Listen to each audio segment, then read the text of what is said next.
All right, good morning. Oh, yeah.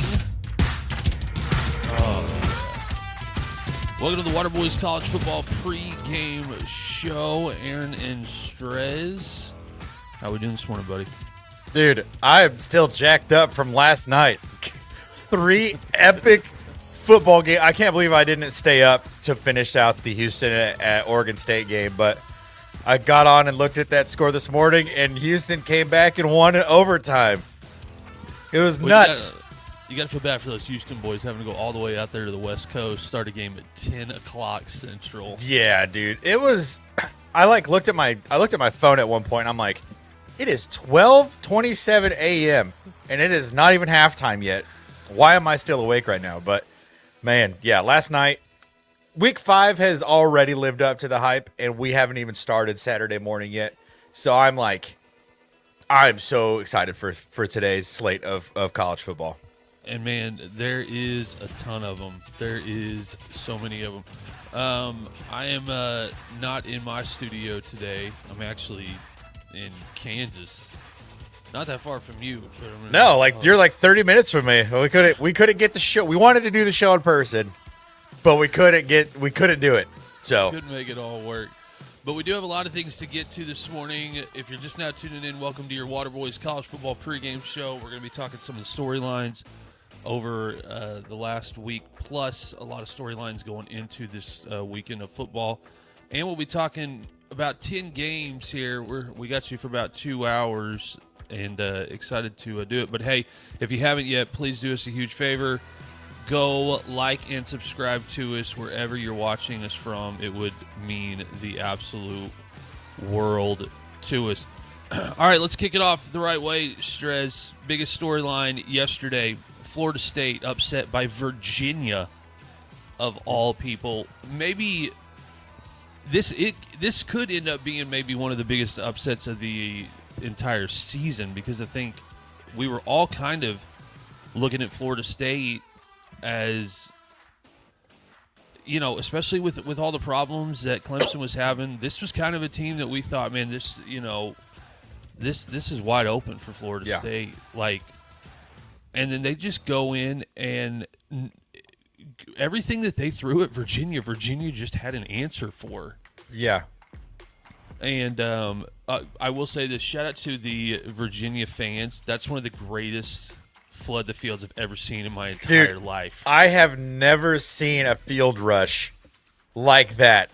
It was instantaneous. Like, as soon as they called the interception in the end zone on that 4th down play in the second overtime, I saw like shirts, hats, jackets just fly up in the air, and they were on the field instantaneous. And I don't know if you saw it, because I know that you were, at the race last night.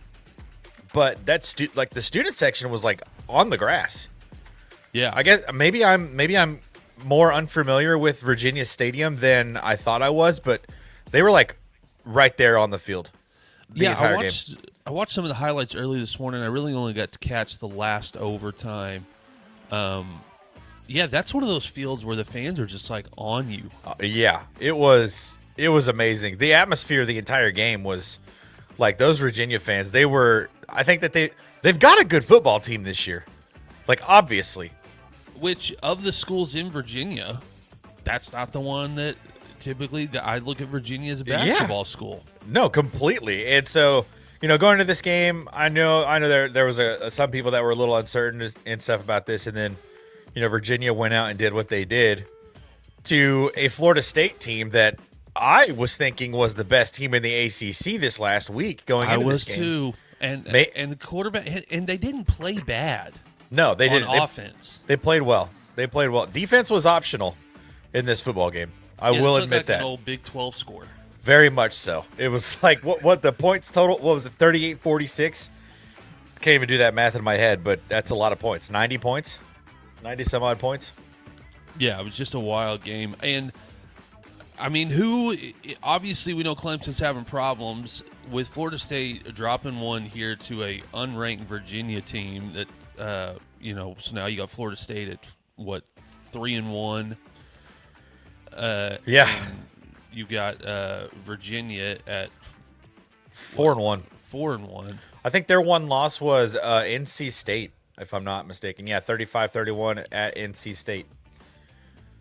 Yeah, I mean, so when it comes to the ACC, is this Miami's like conference to lose? It ain't Clemson's, I can tell you that much. So, yeah, and we had the conversation this last week on the show. Clemson is maybe the 4th, 5th best team. Yeah. Virginia's better than Clemson. Yeah, I mean, Clemson may be the bottom of the barrel of that conference right now, which just seems and feels wild to have to say with the, tradition that they've got at that school. But, and I think this is NIL transfer portal, man. I think that, for those that are crying that this is not fun to watch, like, we have been asking for parity for 10 years. Well, we got it. Now, for some of us with blue blood fan bases, we're like, well, maybe parody's not nearly as much fun as we thought it would be. Yeah, I my Buckeyes are like, I'm nervous about this game at Washington today because of this kind of stuff. So but it is awesome. Like when you're watching games that your favorite teams are not involved in. Oh yeah, it's just so much fun. Like Florida State, like we watched Florida State go out and beat Bama week 1, and we're like, oh my god. Does Bama suck? And then Florida State went on a run of winning 3 straight, and then Bama also came back, and we're like, oh my god, maybe Florida State and Bama are both really good.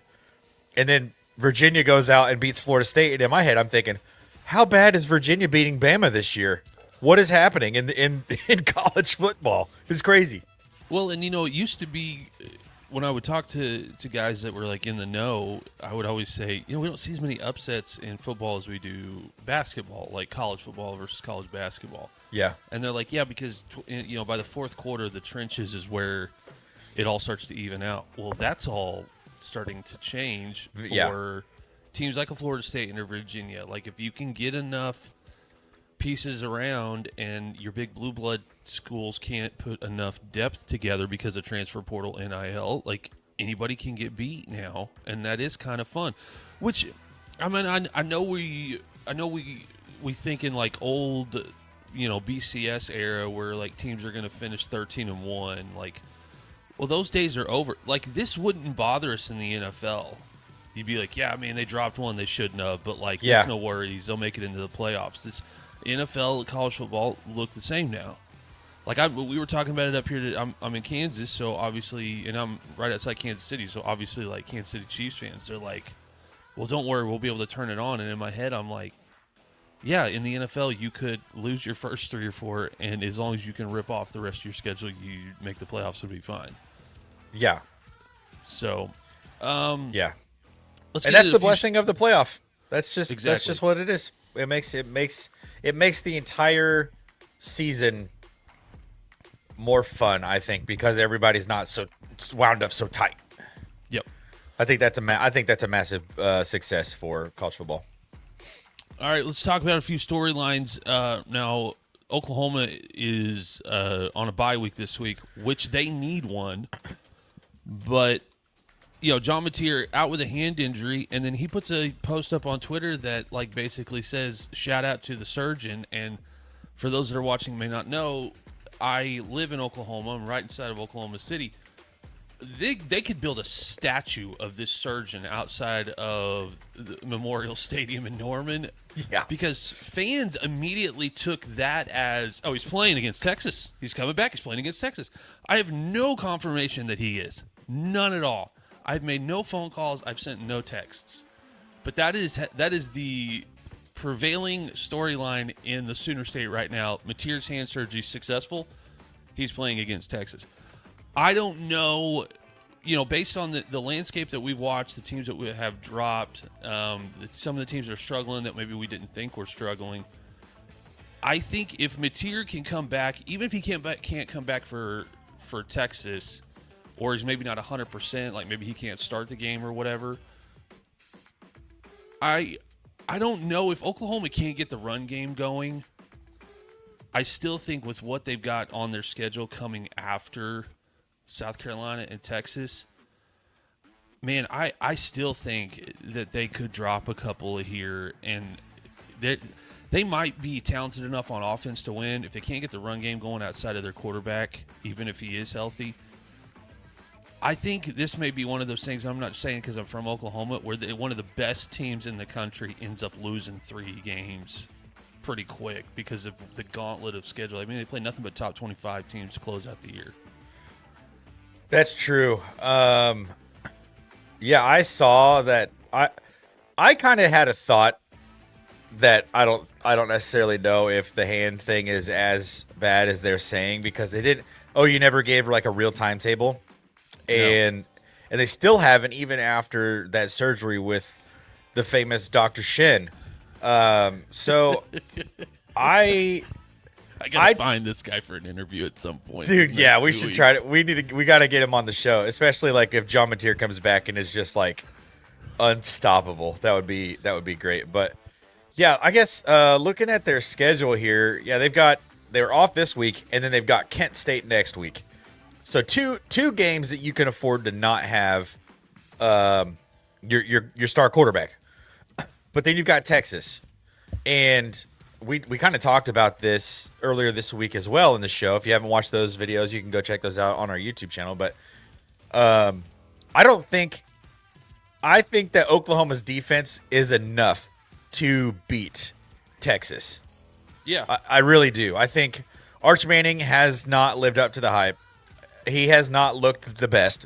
Granted, he looked a lot better this last week, but it was against Sam Houston, right? So when he plays, a top-level defense, and especially a top-level defense that's coached by Brent Venables, one of the best defensive minds in the game right now, after you gave Brent Venables 5 weeks of time to watch and break down the Ohio State-Texas game defensively, there's a good chance in this game that OU is going to have to only score 20 to 24 points, and I think that could be enough to win in the Red River Shootout. Now, granted, like you said, if John Mateer's not able to play, can the run game get going?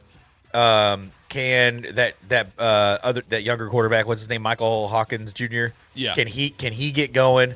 Can they get some really good designed runs for him? And I would assume that Ben Arbuckle knows exactly what he's working with that Hawkins kid. So I don't know. I do think that they can survive the next couple of weeks, and I think John Mateer probably is for sure back. He's maybe back by, I saw at the earliest the 23rd. Or no, that's not what I saw. Maybe it was the 9th or something. I don't know. It was like 3 days before the Texas game. They said that at the earliest. But if that's the case, then I would assume he would be back for sure by that South Carolina game. Yeah, I mean, if by some miracle he can play against Texas, if it wasn't the Red River rivalry, I would say Oklahoma probably could win by 2 touchdowns with him at quarterback. But Texas has a great defense. Yeah. Yeah, and having lived, in the Sooner State for as long as I have and been a fan as long as I have, that is one of those games you just throw out the rankings, throw out the storylines. Yeah, it's a rivalry game. Every year. I mean, Ohio State was a 36-point favorite over Michigan last year. I don't know if it was 36. It was a pretty heavy favorite. But, yeah, I mean, rivalry games, you throw everything out the window. And anything can happen.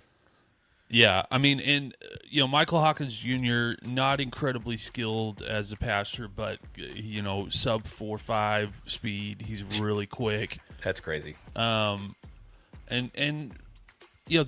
think having him at quarterback with any other offensive coordinator than Ben Arbuckle, I would probably be a little nervous that he couldn't put a package of plays together that could, make it work. I think he can figure something out. And your defense, this defense can get takeaways and get sacks. This defense could score in a hurry points. So, yeah. And Arch Manning has been he's been turning the ball over like pretty badly. Yeah. And we're about to talk about Arch Manning. I just have to say, when I put these graphics together, I didn't realize this was the post-show graphics. So if you're watching that and you're like, is this a post-game or a pre-game show? Oh, that's hilarious. Obviously a pre-game show. I've had a very long few days. All right. Yeah, that's supposed to say pre-game. Not post. We're good. We're good. All right. Arch Manning, still questions. I did not come out of this game against Sam Houston and Arch Manning any more excited about Arch Manning than I went into this game. But boy, are Texas fans excited to tell me, "Oh, did you see him against Sam Houston?" As if that somehow qualifies all the hype that we had going into the season. I still do not understand. It's such a weird thing because we put out a video basically calling Art soft because you and I, at the exact same time when he ran over that Sam Houston defensive back and then stared him down, independently of each other, both had the exact same thought of what a soft play. Yeah, what are we doing? What is this? And then I don't know if you did the same thing I did. I immediately went to Twitter and everyone there was saying the same thing. Yeah, except for like the big boys, like ESPN and ESPN College Football and Texas's Instagram. I'm like, that's embarrassing, really. So this and the storyline really hasn't changed. I mean, the people are still like, look at him, he got that dog in him. I'm like, against Sam Houston, I don't know what we're doing. Yeah. And he did look okay.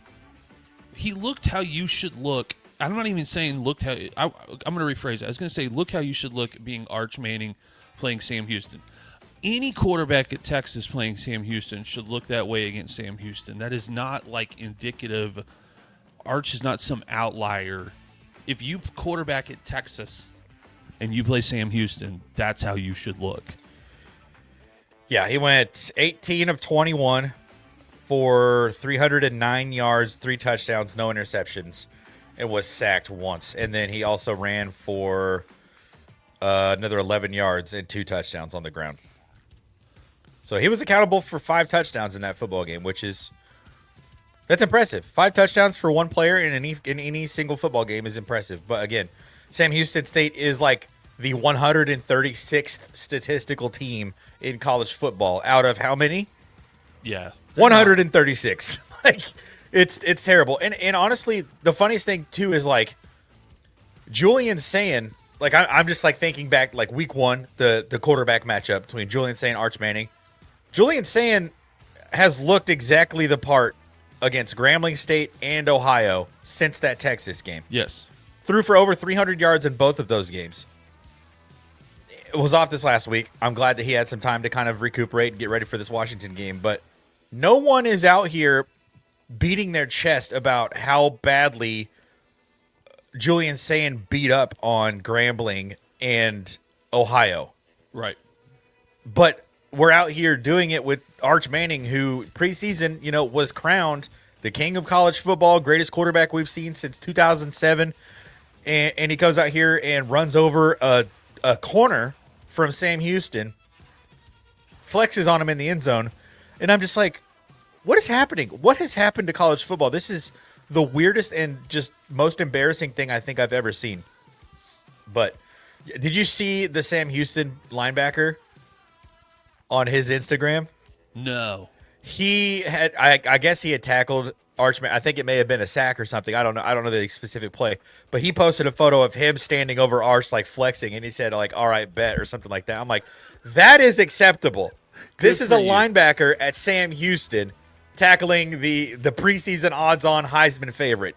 Post your picture flexing over him after a tackle. Yeah. Arch Manning can't do that. It's lose-lose. One of those two guys is going to be telling their grandchildren about playing not only at Texas, playing them at Darrell K. Royal, but being like sacking Arch Manning or having a tackle for loss Arch Manning.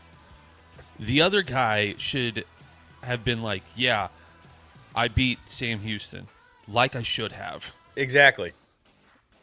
So, the fact that they're running video packages with that play. And dude, I know. I'm like, this is so bad. It's gross. And I get it. Like, you're college kids, have fun. Do the fun stuff. Have fun, but at the same time, like, you are completely in the national spotlight. Everyone's watching. Act like you've been there before. Like, that's always been my thing. Whether or not, if it's your first touchdown or if it's your 40th touchdown, act like you've been there before. Yeah, I mean, showboating, that stuff, it doesn't necessarily bother me. But if you're a school, like a Texas or an Oklahoma or Ohio State or any of the bigger brands in college football, you kind of have to carry yourself with a little more, pride in that, hey, I play here, they play there, like, don't punch down type of thing. And so yeah, and games like that, like the most important thing is getting out of it healthy. Yeah. Like that's the most important thing in those like Sam Houston got cut a check for this game. And you're going to go out there and hot dog on them in the end zone like that. Come on, dude. Like none of them thought that they're all going to be, they're like, these guys are going to be accountants, like enterprise rent-a-car workers. Like they're like, when they graduate college, they're not going pro like you probably are. No. Take it easy. Like, be nice. Just Sam once. Houston schedules games like this to try to help their athletic department like end up near the black every year. Yeah, that's like, be nice. What are we doing? Flex on Ohio State. Flex on Oklahoma. Don't flex on Sam Houston. That's dumb. It's so funny how like 90% of everyone we saw feels one way, and then like there's 3 or 4 national medias that gets kind of control the narrative that are like, look at him, and I'm like, man, and he may not be a kid that like pays attention to social media, but somebody probably at Texas, whoever put that video out, should have probably scrolled through Twitter a little bit more before they decided to like put that out. They might be leaning into it at this point now, like we'll be the bad guy or whatever. I'm like, okay, well, nobody liked you in the first place. Agreed. All right, we're getting ready to talk TCU, Arizona State. There's a lot of other stuff we've got before we get into picks this morning. But before we do that, of course, I completely messed this graphic up. That's awesome. Hey, wow, let's just take this graphic off and put something else up because that's really annoying. All right, listen, guys, if you're watching the show, I have had a really crazy last few days, and I'm in a hotel. Down there at the bottom, you see that we are powered by Better. So let me put you onto this real quick. Most apps are really confusing, and Better is here to make it as easy on you as possible. Not too many menus, not too much scrolling. And why Better is different, it's the first real micro play app. So instead of waiting for the whole game, you can lock in a play on every drive, every pitch, every moment. No messy menus, just swipe, make your picks, and you're in.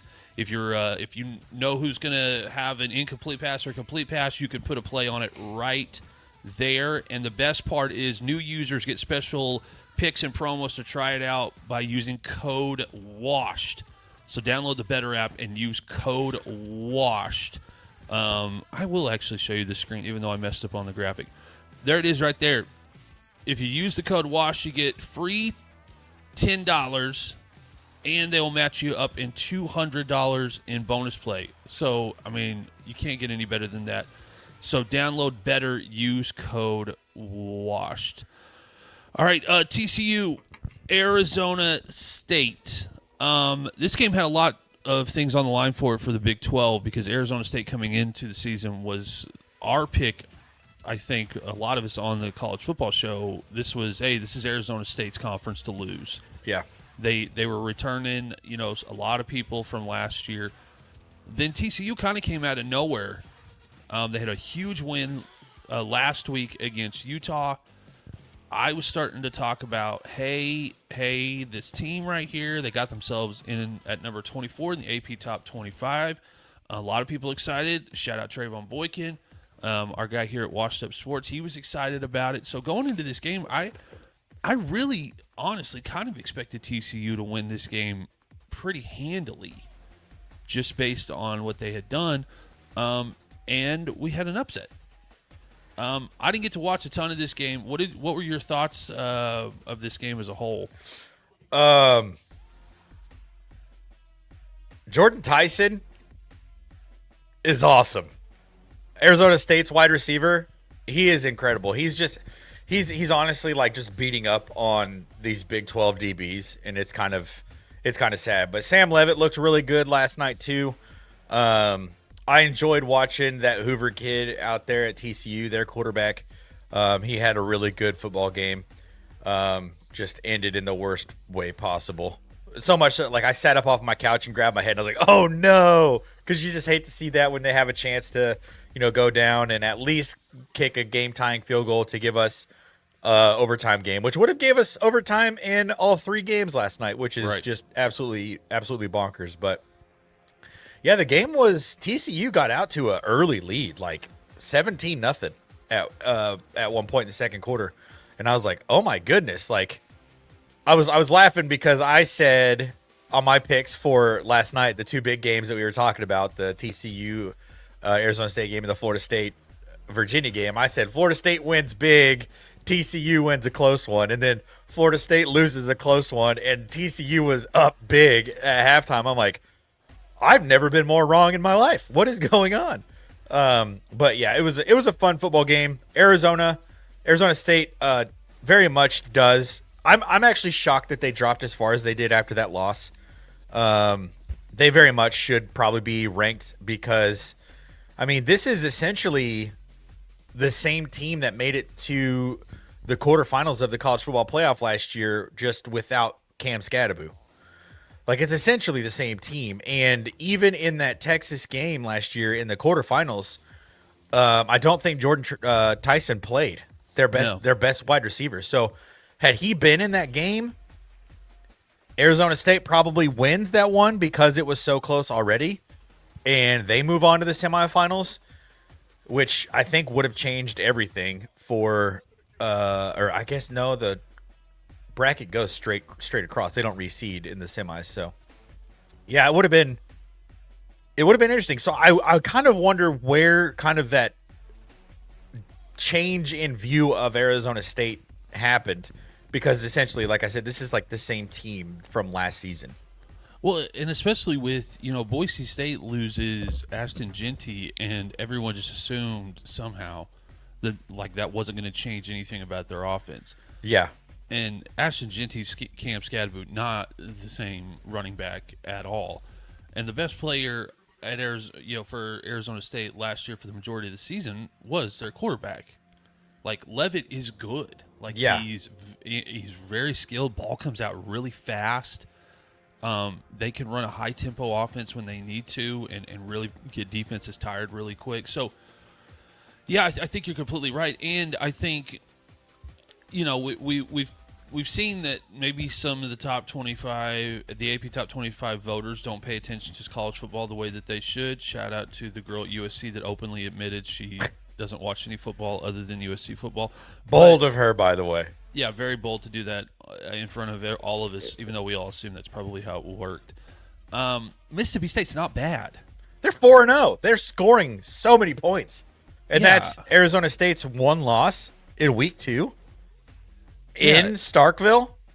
I think it was just one of those, like, oh my gosh, you lost to Mississippi State, you just must be awful. Well, this isn't the same Mississippi State. Like, they're a good football team. Yeah.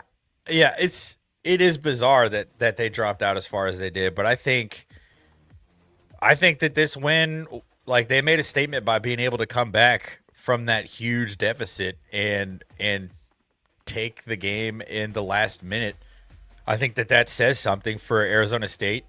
And yeah, I feel like that they deserve more respect because it is essentially the same team from last season, just minus Cam Scadaboo. And what they lost from him, they make up with another year of experience under Sam Levitt. He is spectacular. Last night he was out there looking like freaking Louisville era Lamar Jackson. Like, his spin move on that long run was crazy. Like, Sam Levitt he absolutely has that dog in him, and I think he might start entering into some Heisman conversations over the next couple of weeks, depending on how they go for the rest of this year. What does the rest of TCU's schedule look like? They next week they are at Utah, great matchup, and then they are home against Texas Tech. Texas Tech looks really good this year too, by the way. And then they've got Houston at Iowa State, West Virginia at home, at Colorado versus Arizona. So they've got a good schedule left. It's not going to be a walk in the park because Iowa State is a wagon. I think Texas Tech is more like the Texas Tech of old than the more recent years in Texas Tech football. So yeah, they've got 2 really tough matchups left, and then obviously playing at Colorado. I mean, you're in Boulder. You're around a really crazy fan base there. Who knows what they look like by, week 13 or week 11, whatever week that is. So, yeah, they've got some tough games coming up. They have no buys. Wow. I think. Well, we got to remember the not only in the SEC. No, they're off next week, and then they're at Utah. And when do they play Oklahoma State? We can just consider that a bye week based on no, that team is. OSU's not on their schedule. That sucks. You need that easy dub. Yeah, everybody needs one. I think both of these teams are still in contention for the Big 12. I don't think that this loss pulls TCU out of contention at all. I don't necessarily think that it also, proves that Arizona State is that much better than TCU. In fact, I would love to see this matchup again. If this was the Big 12 championship and we got round 2 of TCU Arizona State, I would be ecstatic. Yeah, it would be awesome. And I think that that's a possibility. I mean, TCU, that was their first loss last night. Coming up, they've got Colorado, at K-State, Baylor, at West Virginia, home against Iowa State, at BYU, at Houston, and then home versus Cincinnati. So they've got a decent schedule coming up, but I think it's very manageable for Sonny Dykes and that team. I think. I mean, this is the TCU team that is so well they were in the college football playoff 3 years ago. Yep. So it's not like TCU is just this up and coming out of nowhere team out of the Big 12. Like, this is a team that has been very good for the last 15 years under different coaching staffs. So yeah. I fully anticipate. I could almost guarantee at this point. I feel like a TCU Arizona State Big 12 championship game, because they both have to play Iowa State. That's their one common opponent that's ranked on their schedule right now. So if they're both able to beat Iowa State, then I think that you're both in at that point. Real quick, shout out to Jonathan. What's up, guys? Liking the show. Thanks, buddy. Appreciate that, man. Yeah, absolutely, man. All right. What do we got? What do I got here? What is my next one up? All right, this is a big one right here. A couple of storylines here going into this game that we weren't expecting. First of all, LSU Ole Miss, always fun. I don't care what the rankings are. Always so much fun. You got two of the more odd coaches in the entire country in Brian Kelly and Lane Kiffin. You've got two of the more rabid fan bases. Both take tailgating seriously like it's a sport at these two schools. But then just to add a layer onto this, Lane Kiffin's daughter dating is it Will Weeks?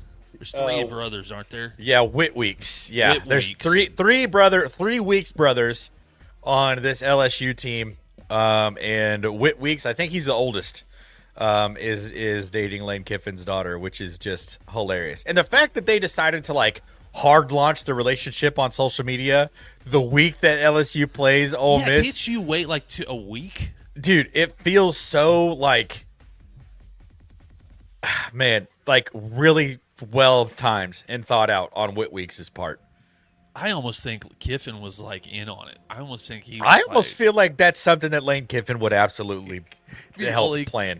The only coach in the country would be like, actually, I like off-field distraction. If you could just, give one up for me. Give me something to tweet about. Yeah. Just and he's it's not like she's dating some guy second stringer. Dude's one of the best linebackers in the country. I think he's the team captain at LSU. So it's you're the daughter of Ole Miss's head coach dating the team captain on the LSU Tigers. What is going on? This will be a 30 for 30 in 25 years. This will be something. Especially if they go on and get married, some of these major, athletes that girlfriends are in the spotlight and stuff. I mentioned it this last week. It just it reminds me of Brady Quinn's sister when she was dating AJ Hawk back in college, and I mean now they're married and have several kids together and stuff. But I just remember when Ohio State and Notre Dame played in that bowl game, 2005. I don't even remember what year that was, but it was a long time ago. And she had the first ever split jersey I had ever seen. It was half AJ Hawk, half Brady Quinn, because she was supporting her brother, but also was supporting her boyfriend. And it's just kind of one of those things where I'm like, weird. Yeah, really weird. Especially in the SEC. That feels like a little sacrilegious.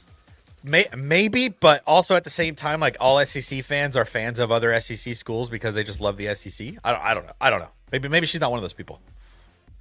I mean, I'm not one of those people, but I haven't been a fan of a team in this conference long enough. I'm still not the like sheer SEC guy when you have to. I'm just not that guy. But and I could get talked out of it. Maybe it's me. Maybe it's like I should hold more pride being in this conference. I just think it's weird. But I don't. Does it give this like rivalry any more juice? No, I don't think it does. I think it gives national media something to talk about that makes it fun, but I don't think it like affects the game in any way, shape, or form.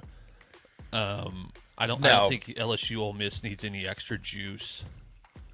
No, and I would probably assume that like surely Lane Kiffin was like trying to recruit this Whitweeks kid. Oh, I would assume so. Because he's such a solid football player. It's at least other people in his family. So it's kind of weird. Like I'm sure Lane and Whit already know each other, and now he's dating his daughter, and I'm sure that they've had some interesting conversations at some point. Like I don't know how long the two have been together, but yeah, I don't think that this affects this game at all. But this is one of the games that I am very much looking forward to. I mean, spread has moved from LSU favored by 1.5 points to Ole Miss now being favored by 2.5. Really? So, yeah, the line has moved, which is really interesting in this one. So, what do you think that is indicative of? Do you think that, and I will say this, not LSU. LSU. Yeah, I was right the first time. LSU has struggled a little bit more on offense, than I thought they would, having the guy that a lot of us, I don't know if you did, but I know for sure I did pick them. Oh, the Nuss Bus. Yeah, I mean, I was all aboard the Nuss Bus. And he's just kind of struggled a little bit. It's not like it's that they're not winning games. They are winning games. He is playing good in spots, but he just has weird things in the game that kind of derail momentum for LSU. But, their saving grace if you're LSU is, maybe your offense isn't as powerful as you want it to be. Maybe it's taking longer. But, man, that defense, dude. Finally. Yeah. And it feels right. Like, it feels right for college football for LSU to have a defense that's flying around there playing with swag and just knocking guys' heads off. That's the way LSU defense was for the majority of the time that I've watched college football. It's just really been the Brian Kelly era where the defense had kind of missed a little bit. But, I mean, but we're saying that, and then Ole Miss – there is not a lot of teams in the country that have been able to sustain offense like they have. And they can put up a bunch of points and do it really fast. Yeah, they really can. I mean, that Ole Miss offense has really, really come to play lately. I'm not sure I can't remember which quarterback they said was starting this week. But, I mean, it doesn't matter. They've put up 1,300 yards passing between their two quarterbacks that they've had play this season. 8 touchdowns to 4 interceptions, which you want your quarterbacks to take. A little bit better care of the ball there. Yeah, better care of the football. But, I think that is more indicative of why the spread has moved. It has been more about Ole Miss, the way Ole Miss has looked over the last couple of weeks versus how LSU has looked over the last couple of weeks, because I don't think people were thinking Ole Miss was going to be, one of those teams this season. And then Ole Miss has turned out to be, 63 week 1, 30 week 2, 41 week 3, 45 week 4. So like they're scoring at will and putting up crazy numbers on offense. So it'll be interesting to see if that happens this week because, like you said, the LSU's defense is so good.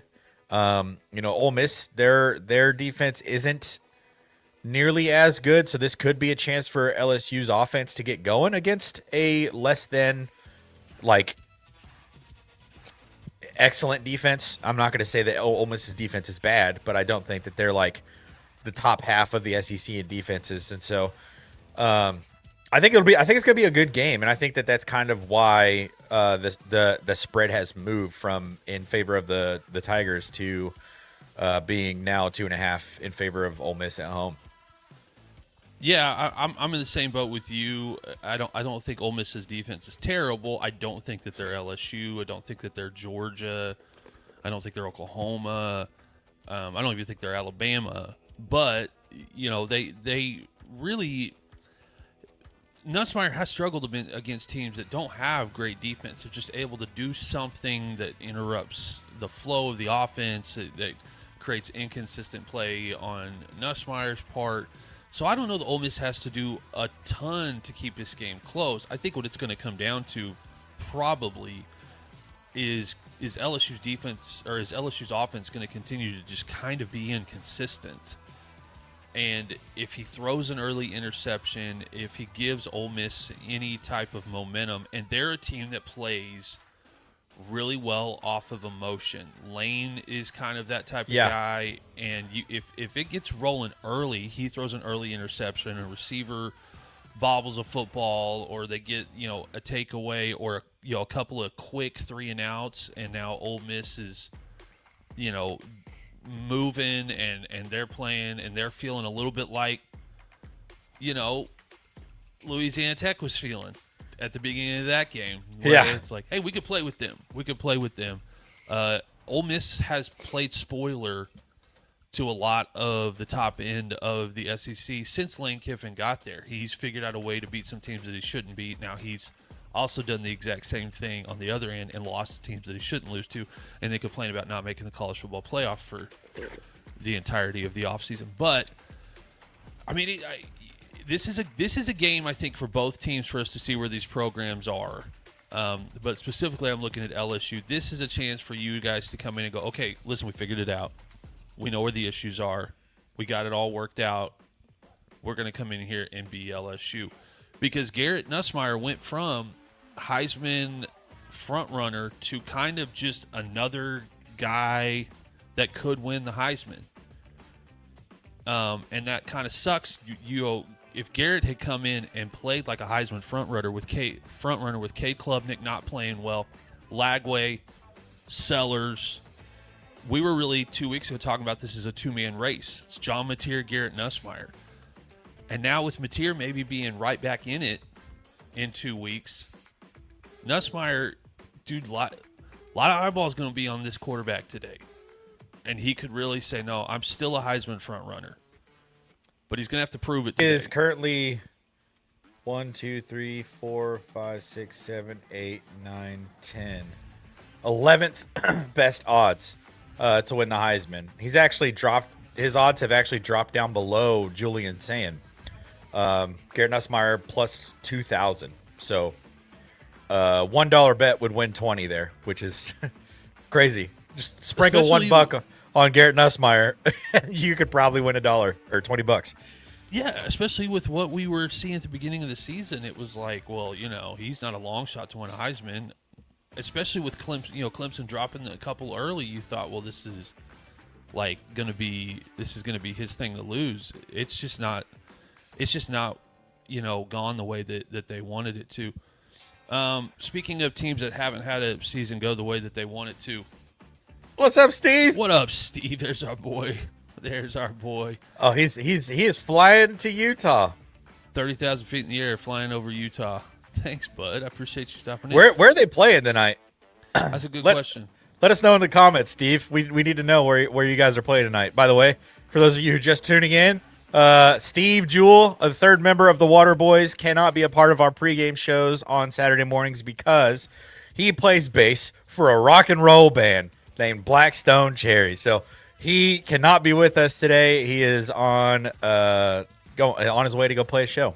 They're playing in Reno today. That'll be a fun show. That's awesome. Shout out Reno. Also, I do have to, before we get into anything else, and I almost took a video of it, the water pressure in the shower in this hotel room might be the worst thing I've ever experienced in my entire life.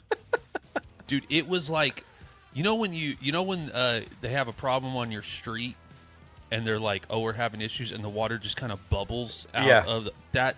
It was the water pressure was fine, Oh, that sucks. just in time for me to get both my beard and my hair all shampooed up, and then it went to. Jeez. So, Are you at the Legends? no. Okay. I'm at some. I didn't book this. I wouldn't have booked this. Yeah. Just letting you know, like. Nothing wrong with the race team. Thank you very much for having me out here. Appreciate you just paying for my hotel room. But Shout out Class Motorsports. shout out Class Motorsports. Thanks for letting me hang out on pit road yesterday and shoot a bunch of content. Which shout out to Ranchville. They let me take over their Instagram No way. yesterday. So if you go to Ranchville's Instagram, all the stories are just behind the scenes content of me on pit road. And That's dude, so cool. we got some crazy fun content there. Also, my wife is tuned in. I cannot wait to get home today. I can't tell you how bad I want to get home today. Shout out to the wife coming in. All right, this is a chance if you're watching for you to kind of weigh in on the show, because we're going to be doing, which I didn't even tell Strez we're going to be doing this before we talk about Indiana. College football hot takes, bud. Oh. We're enough weeks in now. I think it's time for us to talk some college football hot takes. Also, hot takes. America, what are we doing on the Ryder Cup? I know this is a college football show, but I'm really like red, white, blue. Please figure it out because we just look bad today. College football hot takes going in to what is it, week 5? Yeah. All right, so going into week 5, in the comments, let us know your college football hot takes. And off the top of my head, I do have a little bit of a hot take. And we are going to talk about this game today. I think this is the game that Arkansas. Listen. I was just about to bring that. It was my hot take. Something happens when Sam Pittman is coaching for his job every season. He has one just right there in his back pocket that he's like, buckle up, boys. I'm about to shock some people. And Notre Dame, have they won a football game this year? Yeah, they have. So they're 1-3? 1-2. 1-2. That's right. Yeah, they have that. They had that bye week really The early. weirdest schedule, I think, so far in college. Weirdest schedule in college football. Notre Dame is a good football team. I don't want this to sound like I'm not saying that they're a good football team. They had the toughest out-of-conference schedule in the country, which you have to do because you're an independent team, and you've got to figure out a way to put enough good wins together. So you got to schedule these crazy out-of-conference, opponents, and it just hasn't worked out. But I feel something brewing in Fayetteville, and I think Sam Pittman and Arkansas might have a chance to shock some people going into week 5. 1,000% agree. And I'm glad that my Buckeyes finally don't have a noon game, so I can sit back and actually watch some noon games without, feeling stressed or anything. But I mean, I'm obviously going to feel stressed because, for those of you tuning in, I was born and raised in Arkansas. I wear Buckeye stuff. That my heart is in Columbus, but my home is in Northwest Arkansas. I grew up going to Razorback games. I was on the sideline. Almost got ran over by a former Arkansas Razorback linebacker, Caleb Miller, taking a photo at a New Mexico State game. I got to see Matt Jones in person. I got to see Darren McFadden in person. Like, it's just, I've been to a lot of football games at the University of Arkansas. So I still support the Hogs. I love the hometown Hogs. And this is kind of that time of the year. It happens all the time around this time of the year. They did it to Tennessee last year. Should not have beat Tennessee. Tennessee was in the college football playoff last year. Arkansas was not very good last season. It happens around this time of year, going late September, early October, where Arkansas usually pulls something out somewhere. I thought it was going to be 2 weeks ago against Ole Miss. I did too. That didn't happen. So it feels like maybe it just moved a couple weeks, and now we're looking at this Notre Dame game where the Hogs can get out and take care of business here, because I don't know how good CJ Carr really is. For some reason, Notre Dame hasn't figured out to just turn around and hand the ball off to Jeremiah Love every play. If you did that, you'd probably be in a much better position. Yes. So I think that there's a chance for this team. And at the same time, Arkansas's offense is like third in the SEC. Taylon Listen- Green is a fantastic quarterback. They've got a fantastic running game down there in Fayetteville. This has all the makings of another field rush, another upset, last second something. I don't know. I feel like the Hogs can pull this one off too. Well, and Taylon Green's in a unique spot because with some teams like Clemson, and if you say, hey, I've watched this show and you guys just keep talking bad about Clemson, buckle up. I'm going to keep doing it. Yeah, I hate them. I think there's a lot of NFL teams that maybe going into the season weren't looking at Taylon Green. But there may be some NFL teams. I'm not saying guy's going to go start in the NFL. I'm not saying that. But he has got something there. He actually is playing more like Lenore Sellers than Lenore Sellers is playing like Lenore Sellers. Yeah. He is 81 for 126, so he's completing 64.3% of his passes for 1,191 yards and 12 touchdowns through 4 weeks. And has thrown 4 interceptions, which obviously you want to see him take care of the football, but, I mean, he's thrown the ball 126 times, only thrown 4 picks. Yeah, dude, he is something else. He's 6'6", Yeah. 224. And I big mentioned Matt Jones earlier, when we were talking about, we started talking about this Arkansas Notre Dame thing. For those of you guys who don't remember who Matt Jones was, he was a big athlete that was a really, really good quarterback. Could run, was deceptively fast because his strides were so long, but could also sling it. Taylon Green has very much been that same cut from that same cloth of a quarterback.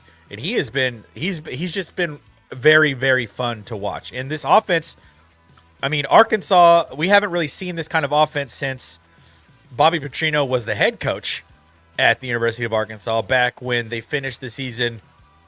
I think that they only had 2 losses in those 2 teams was Georgia and Alabama, who ended up playing each other in the national championship that year, one of the last BCS matchups. So, but this offense, I mean, week 1, they scored 52 points. Week 2, they scored 56 points. Week 3, against Ole Miss, they scored 35 points. Last week, against Memphis, 31 points. They actually lost that game to Memphis last second. That was a weird game. Memphis is 4-0. They're on their way to winning the American right now. Listen, so welcome to parity in college football, baby. Yeah, Memphis, I mean, it's not like Memphis. It's not Sam Houston, you know what I mean? Like, it's not the same kind of caliber of team, but like the offense can score points. Yep. So if they can find a way to stop Jeremiah Love and somehow make CJ Carr beat them, there's no reason why I don't think the Hogs can't pull this one off. If you haven't yet, you're watching. This is our college football hot take segment. We got about 5 minutes of this segment left that we're going to move on to start picking some of these games. But drop your college football hot takes in the chat. Steve, our boy, has got one. Hot takes. No one will ever have better unis in Oregon, glow in the dark. Listen, if anybody's going to come up with a way to do glow in the dark jerseys, it's Oregon. Now, I don't know how that translates to TV. Now, if they here in my head, this is how this works. All the guys are going to go stand underneath fluorescent lights. Remember when you were a kid, you got something glow in the dark, you had to like grab it and hold it up to the light? Yeah. They're all going to go stand under fluorescent lights, and then if it works right in the team and they run out of the tunnel and it's all dark in the stadium, it's glow in the dark, the 12-year-old in me is going to get super excited really fast. Well, they are. I mean, they're playing in front of the whiteout today. This is when they're breaking out these glow-in-the-dark uniforms, so to speak. They're called like their Mummy series or something. I don't know. Get it. Very strange. So they will get charged up by the field lights shining and reflecting off all of the white in Happy Valley today.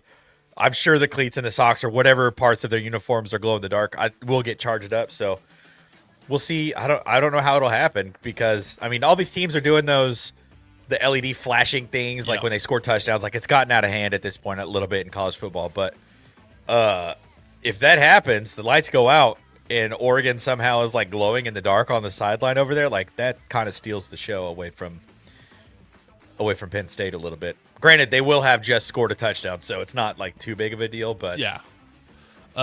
If my wife is still watching, I know you have a college football hot take, so drop one in the chat.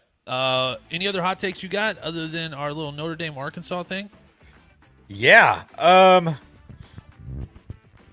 Man, that was really my biggest one, was about Arkansas beating Notre Dame. And I think that this loss, if Notre Dame does lose this game, it kicks them out of the college football playoff. So, man, I don't know if I really have any other hot takes other than, like, Indiana doesn't make the Big Ten championship. That was going to be my next one. I know Indiana just beat Illinois, and didn't just beat Illinois, but like Pulverized curb stomped them. Like It was really rough. And then, Illinois got a chance today to get back on track. They played USC, but I still, and this could be a hot take, I still do not believe in Indiana. And I know that makes no sense with the fact that they just went in there and dog-walked Illinois. I do not believe in Indiana in the Big Ten. I don't think that Cignetti wins big games. Yeah. Although he wants you to believe that he is like big game Bob Stoops, and like he can, they can go in and pull off these magical wins against these big teams. I don't think Illinois is a big team. I really went into that game thinking they were pretty evenly matched. We just can't stand Cignetti, so we all picked Illinois. But I still don't believe in Indiana. And I don't feel good about that. I'm trying to take this bias that I think their coach is a numbnuts out of this. But I still don't believe in Indiana at all. Yeah. No, same. I mean, last year was more of the same. I mean, they didn't play anybody really all season long, and then once they played, the best team in the country, Ohio State, they looked like they were supposed to look. Like, they looked the way Indiana Hoosier football looked when they finally played somebody last year. And I thought that was going to be what was going to happen against Illinois. The Altmaier kid, I thought Brett Bielema had it in him in this game, but they obviously did not. So and I think guys like us probably put a little too much, pressure on Bielema. We were like, win one for the football dudes. Win one for the guys that love football. We were feeling that, and then he goes out there and gives up 63. So, yeah, I don't know. The funny thing too is after this game, the Indiana's quarterback, what is his Fernando Mendoza? He shot up Heisman boards. He's yeah, what do we? His do? odds went crazy after that game, and he looks legit.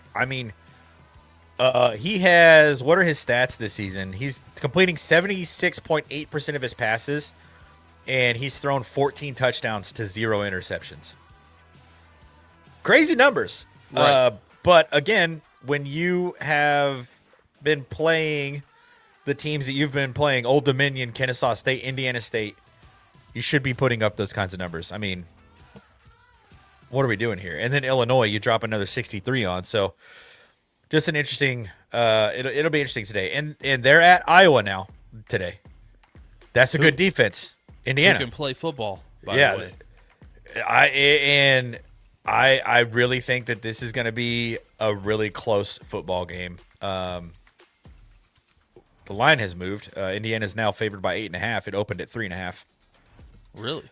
But yeah, I think which is crazy because I was scoring points now, so I don't really understand that one entirely. But yeah, I think it's going to be an interesting game today. I think we'll learn a lot more about Indiana today against that Iowa defense. They're at Iowa, so at that stadium too. I think we'll learn a lot about Indiana. College football storylines to watch. My wife just put this one down here. Who takes the Oklahoma State job? That has been a big storyline over the week. Mike Gundy outed Oklahoma State after 20 years as head coach, but he was there on staff for a little bit longer than that. So he was up until Mike Gundy got fired at Oklahoma State. I think he was the second longest tenured head coach in FBS. They are god-awfully terrible. I was a local guy here, Barry Trammell said, he asked a guy, who's the best player in Oklahoma State?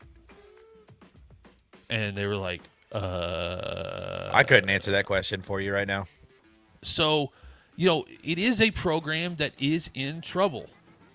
It's a program that's struggling. It's going to really come down to is this a good job? Is it a good job? I don't know that Oklahoma State's a good job right now. Now, one part of the storyline that came out that was a little interesting is we heard, hey, there's some big boosters at Oklahoma State that are willing to write checks. They're not signing those checks till Mike Gundy's gone. Yeah. So now they have a chance to be rich, player rich, which is one of the main problems at Oklahoma State. You know, they kind of fell behind the 8-ball in the NIL transfer portal thing. I mean, they were keeping quarterbacks for 6 years. Like, that's just you can't do that at this point, really. And it wasn't even like a Will Howard, Dylan Gabriel level, Michael Penix Jr., Bo Nix, like late in his career quarterback that Oklahoma had kept, or Oklahoma State had kept. So yeah, I think it doesn't look good right now, but I think it will be good when you get in those conversations, those interviews, and you start having conversations and say, hey, we've got boosters that want to invest $30 million into this roster. What say you?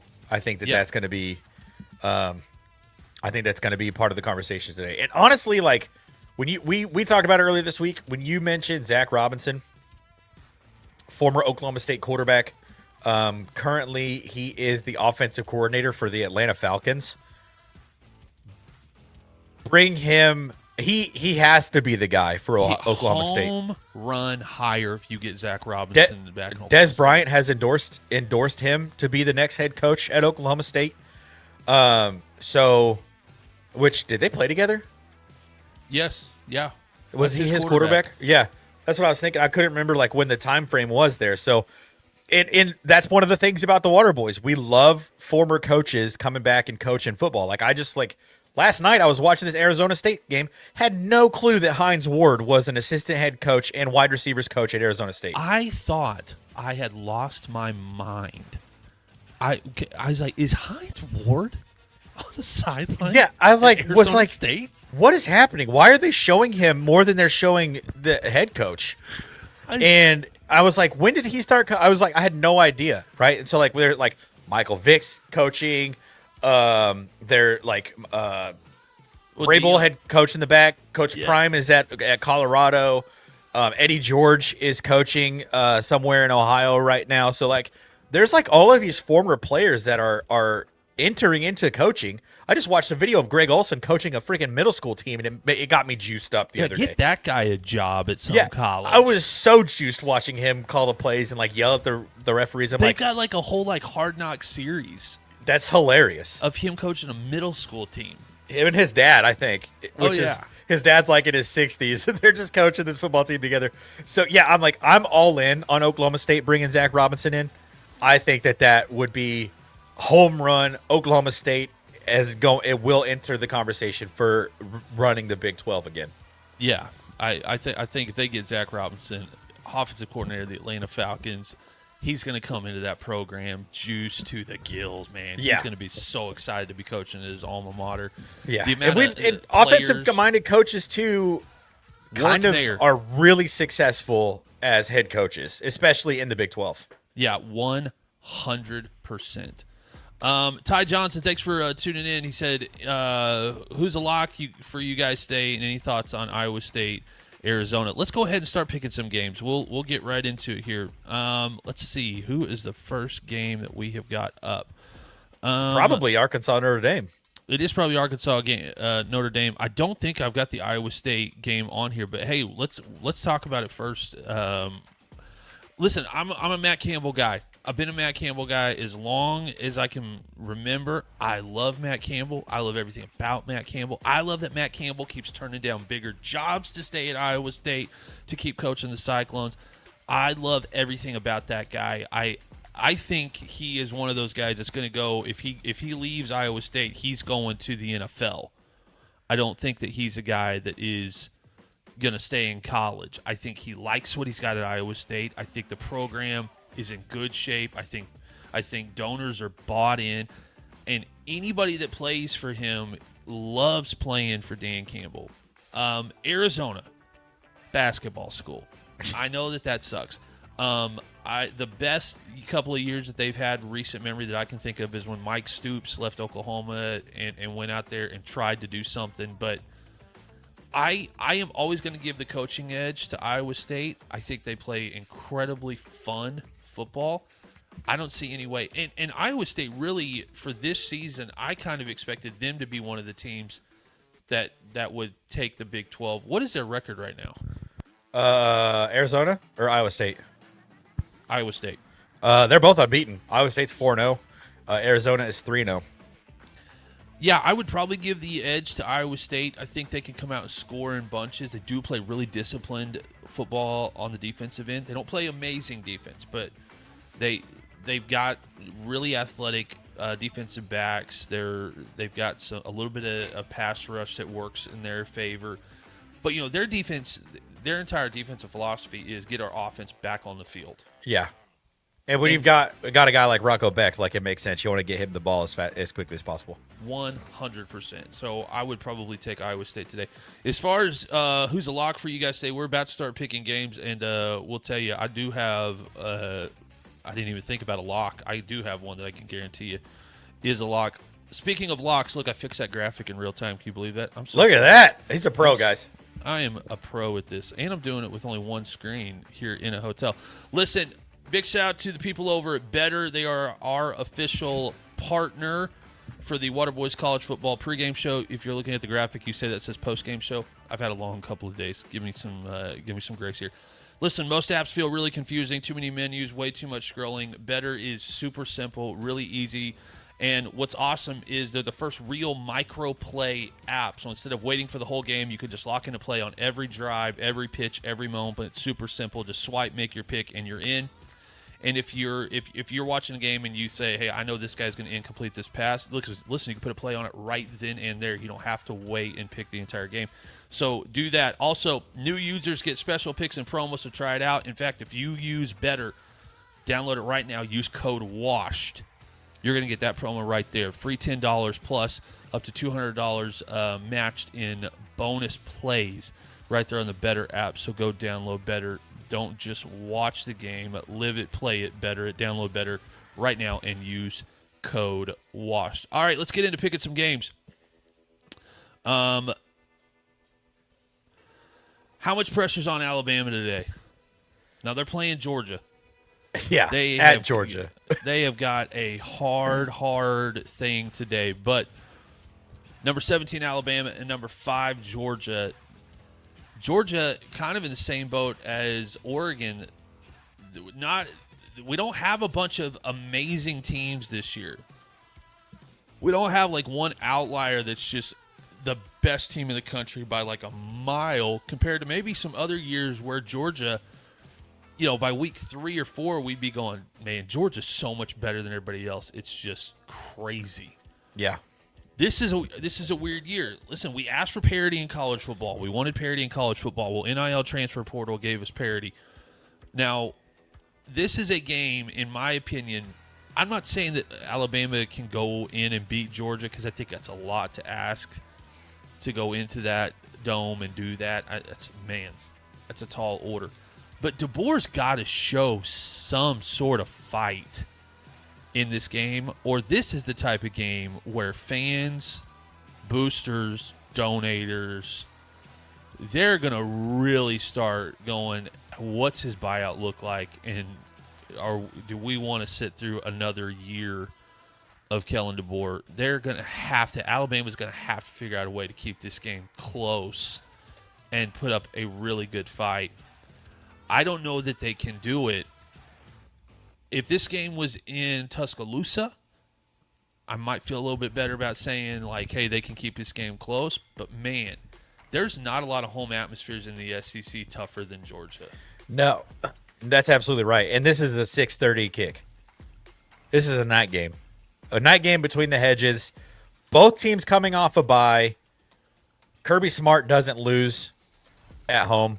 No. This Georgia team is looking to kind of prove that number 5 number by their name this week. But at the same time, like, Bama has actually turned out to be a much better football team than I thought that they were this year.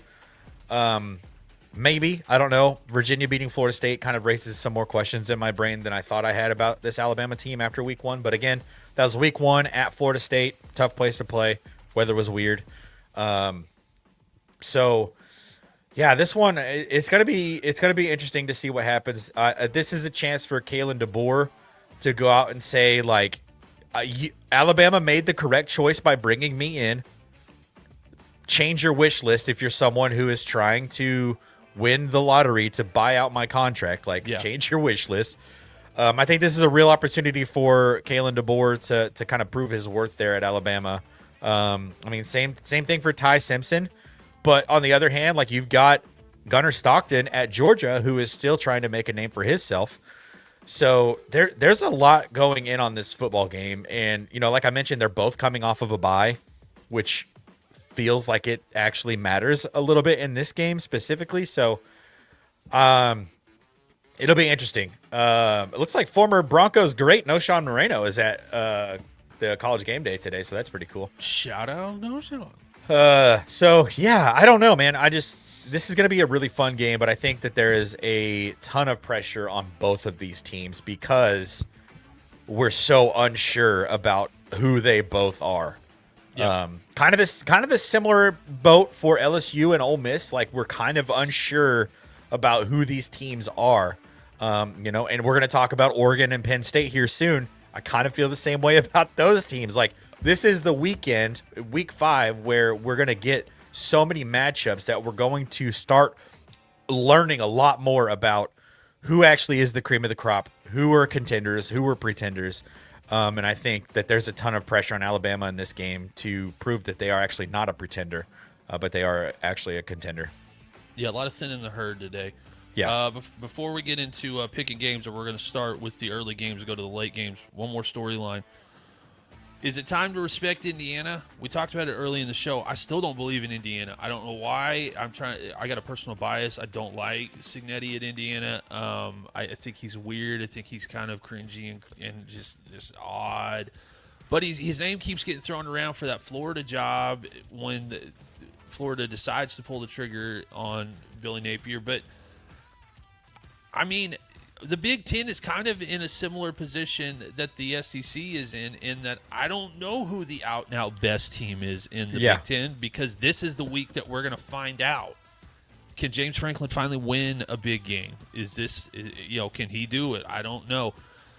Indiana could be, in fact, somebody else just put this one in here, and am I crazy to say that Indiana right now is the Missouri of the Big Ten? Like, you just don't know. Like, they could play spoiler. Do I think Indiana is like a real threat to win the Big Ten? No. Ohio, like, the top 3 teams in the country right now are like, what are we having this conversation? Like, Ohio State, Penn State, Oregon.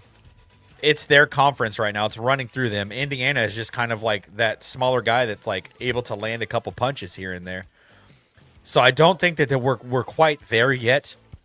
But you kind of never know what could happen any given Saturday. And I think Kurt Cignetti's the kind of coach that could go out there and will his team to a win, in a sense.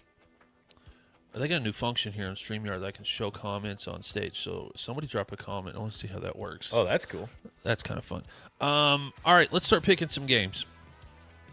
Let's see here. What's the first one I got up for you this morning? All right. Arkansas, Notre Dame. It's actually Notre Dame at Arkansas. Notre Dame at Arkansas. Yeah. Guys, it's been I messed up the graphic like 7 times. So if you were working off of the graphic that I put together for Waterboys, that is my fault. That's on us again. It's been a weird few days. I spent a lot of time on pit road at a NASCAR race last night, sucking in fumes from race cars. So, Notre Dame at Arkansas, Fayetteville, Arkansas, one of the funnest atmospheres in college football by a mile. Notre Dame has only won one game this year. Now they haven't played as many football games as everybody else because they have that weird independent schedule. Look at that, we got comments on the screen. Isn't that cool? So cool. I really think now we were talking about it that Sam Pittman has always got one up his sleeve that he can win. We thought might have been the Ole Miss game. If Arkansas can figure out a way to keep this close, and they put Jeremiah Love back in witness protection like they have the entire year, and they're not giving him the football, Taylor Green could go out there and really shock some people because Notre Dame's defense has been a little suspect. Yeah. They give up some yards. They'll give you some big chunk plays. And you and I both know that home atmosphere very intimately. Listen, you give the Hogs juice in a stadium that's already going to be rocking, that team will play off of that crowd. You get a couple of big shots down the field, and that game could get really weird really, really quick. Yeah, no, I agree with that 100%. I think Notre Dame's defense has looked less than stellar this season. They gave up 30 points last week to Purdue, 41 points the week before to A&M. We all watched the Miami game. They lost that one 27-24. So and like we said, Arkansas has one of the best offenses in the SEC right now. I would probably say Arkansas and Texas A&M play kind of a similar brand of football. That's a good comp, yeah. And I think that they could learn a lot. That they probably did learn a lot this week in film, just watching that A&M game and seeing like what A&M did to take advantage of that Notre Dame defense. So, yeah, I think that there is a massive chance, and you're absolutely right. Like, Hog fans understand that we're never going to really win anything because we're cursed, whether it's college baseball or football. Like the Razorbacks are cursed for some reason. And so, but the thing about curses is it always gives you one. So yes. That one could very much be today. And if Notre Dame loses this game, they're done. They'll have 3 losses, and they're not going to be playing a college or a conference championship game. So Notre Dame would be done if they don't have they enough, lose this game today. They don't have enough left on their schedule to be able to put enough good wins together. Yeah. To be able to do it. And, I think the football gods don't want Bobby Petrino back as a head coach after. So I think that, the fact, and I do think if you're Sam Pittman, man, it's a weird deal when the guy they really want to replace you is calling offense. Yeah, he's already there. But he brought him in. Yeah. And that's why I like Sam Pittman as a head coach. Like, you brought in a guy was the best guy for that job, even though if I get canned, that's probably the guy that they're bringing in. And so I respect that, he did that, even though that puts him in a tough position. And if Sam Pittman ends up getting canned at Arkansas, there are going to be some jobs that are going to open up that he's going to get right back into coaching. I think him at Virginia Tech would be a ton of fun. If Shane Beamer, they can't write a check big enough to get Beamer back at Virginia Tech, I think Pittman would be a lot of fun at Virginia Tech.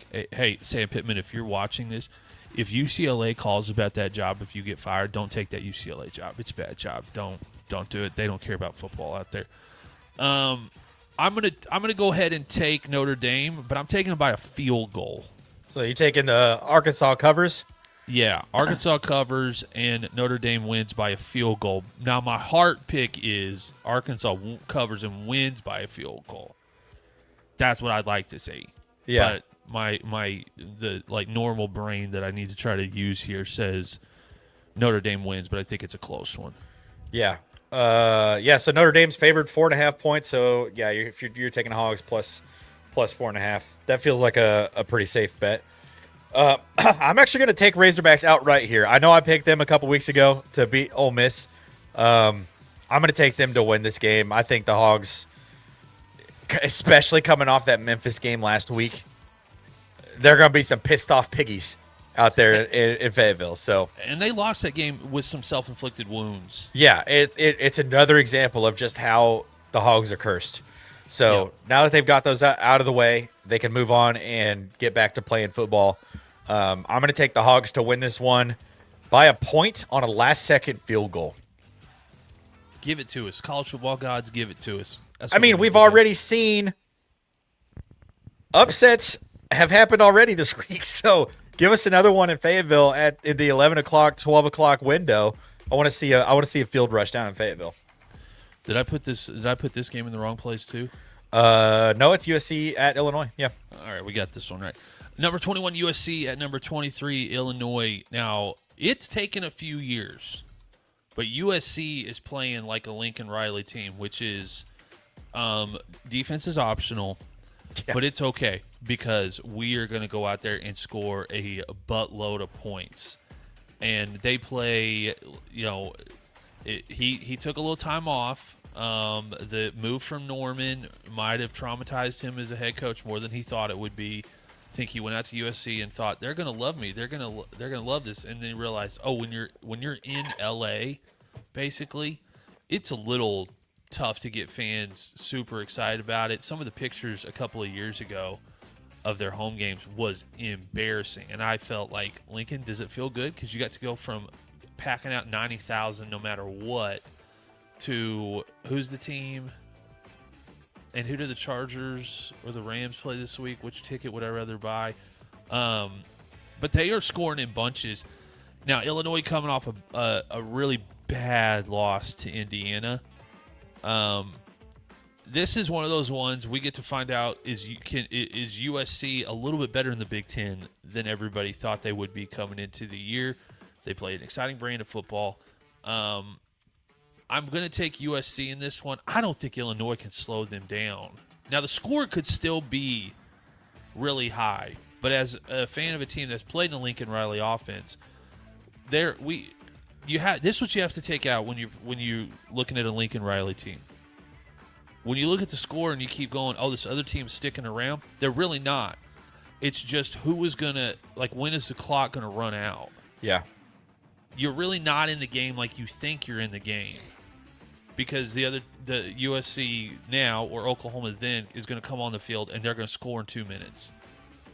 So that's kind of the brand of football USC's playing this year. I was looking at their the amount of points they're putting up is stupid. Jaden Maidiava is awesome. He has been playing some fun football this season, and I think you're absolutely right there. I think Illinois already struggled with that Mendoza kid out of Indiana, so I think it's going to be more of the same when they have to play this stud of a quarterback in that Lincoln Riley offense. Jaden Maidiava he's looked every bit the part. So, yeah, I'm taking USC in this game as well. They are favored by 6.5 points. I do think that they win by probably 2 scores in this one. Yeah. So I think USC is going to win this one. They'll be 3-0 in the Big Ten, 5-0 overall. They probably should be top 15, top 12 after this week, going into week 6 next week.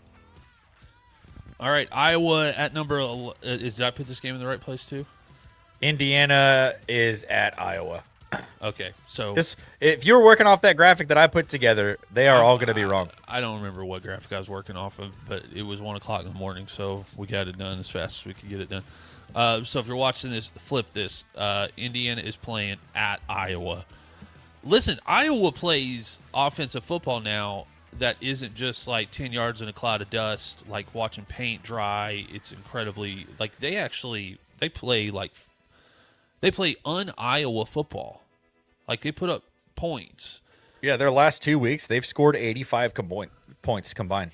Listen, there might have been seasons where they didn't score 85 points till week 8.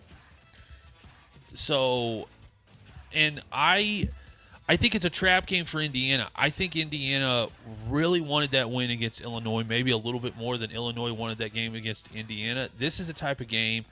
It's a rowdy home atmosphere. Iowa's a fun crowd.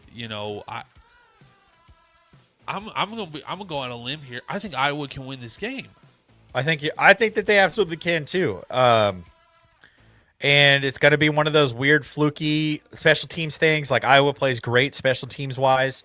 Could be a block kick return for a touchdown. Could be a punt return touchdown. It could be one of those fluky things. I really do think that Iowa has a massive chance in this one. And a little bit like we were talking with Arkansas, like that home atmosphere is already really fun. And shout out Iowa fans. The fact you guys are so crazy and have such a fun atmosphere when, like, there were years where y'all would score, like, 11 and win a game. Like, yeah, I couldn't do that. More power to you guys. I couldn't watch that type of football. But I'm going to go ahead and pick Iowa in this one in an upset. Really, again, because I think the football gods are going to right all that is right in the world that should be righted, which is for Cignetti to one more time just prove he is not as good a football coach as he thinks he is. Solid football coach. But no one is a bigger Cignetti fan than he is of himself. So I'm picking Iowa in a close one here. I like you said, I think their special teams is good. I think their defense is solid. I think they probably one of the best things that happened is they got to watch the Illinois-Indiana game and go, okay, Illinois didn't do anything that they wanted to do right. Yeah, do the opposite of whatever Illinois did, and you could be in a good spot in this game. Yeah, I'm going to pick Iowa in an upset here. I think that's a safe pick. I mean, I'm looking at how things have gone this season.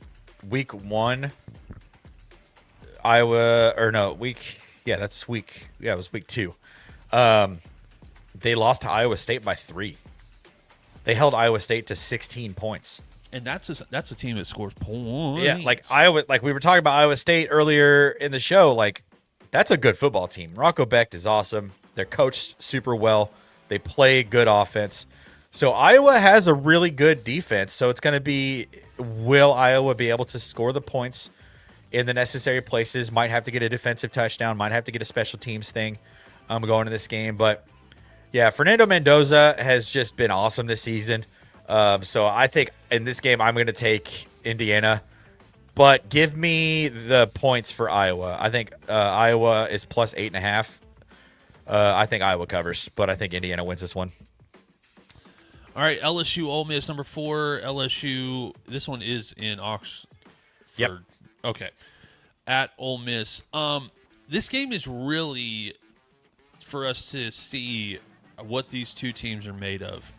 You know, LSU has struggled in some games this year that they should not have struggled in. There's been some games that were close that shouldn't be close. They could be a team, though, that plays down to their competition. Now, and that can get you in trouble a lot. That can get you in trouble.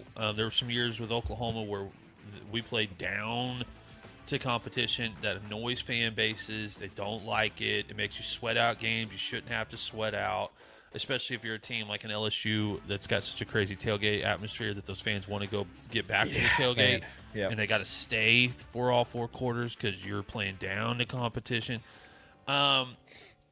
But, you know, with the Lane Kiffin, you know, his daughter dating the Weeks boy, like, there's a little extra fun here. There's going to be a lot of cameras trying to find her in the crowd. There's going to be a lot of cameras, you know, with him on the field.